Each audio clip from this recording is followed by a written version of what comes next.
Everyone, আসসালামু আলাইকুম।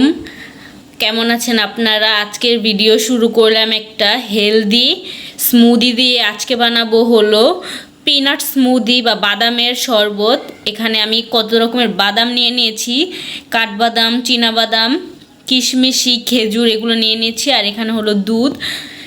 চাইলে এখানে চিনিও ব্যবহার করতে পারেন যদি আপনাদের মিষ্টি বেশি প্রয়োজন হয়। আমি যে এগুলো দিয়ে এখন ব্লেন্ড করে নিব।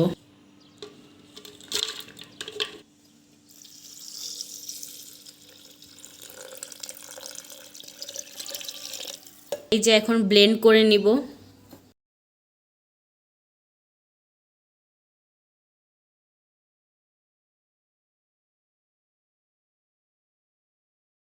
আমার স্মুদি বানানো শেষ।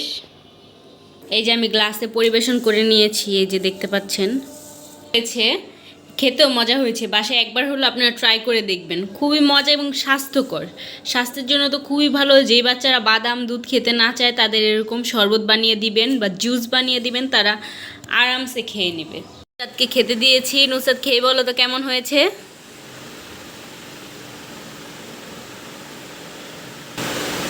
খুব ভালো। বাসায় সবাই ট্রাই করবেন। এগুলো বাচ্চাদের জন্য খুবই উপকারী। যে বাচ্চারা কিনা বাদাম খেতে চায় না তাদের বাদাম এভাবে খাওয়াতে পারবেন। আজকে বিছানার চাদর উঠিয়ে ফেলবো, চাদর উঠিয়ে ধুয়ে দিব।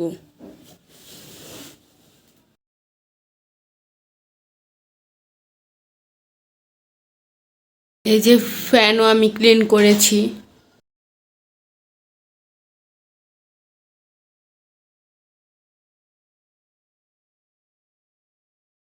আবারও খুলে তারপরে দেখাচ্ছি।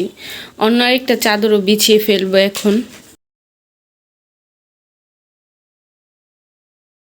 চাদর উঠানো শেষ। এখন আমি আরেকটা চাদর এখানে পেতে নিচ্ছি বা বিছিয়ে নিচ্ছি।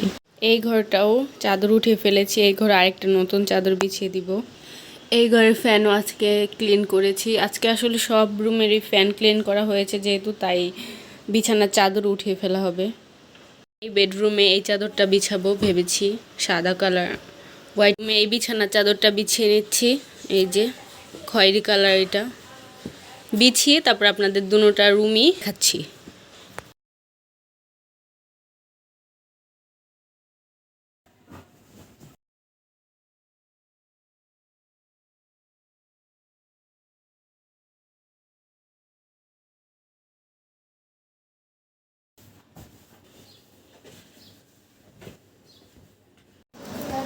এখন ঘরটাও ঝাড়ু দিয়ে নিচ্ছি। ফ্যানের এই যে ময়লা অনেক।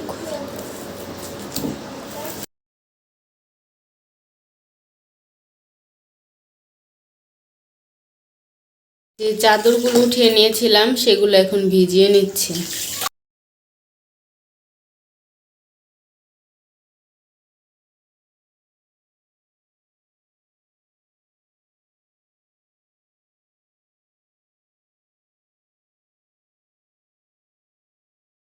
তুলে তারপরে ধুয়ে দিলাম। ভালো থাকবেন, সুস্থ থাকবেন, আমাদের জন্য দোয়া করবেন, আমাদের পাশে থাকবেন। আল্লাহ হাফেজ। আসসালামু আলাইকুম।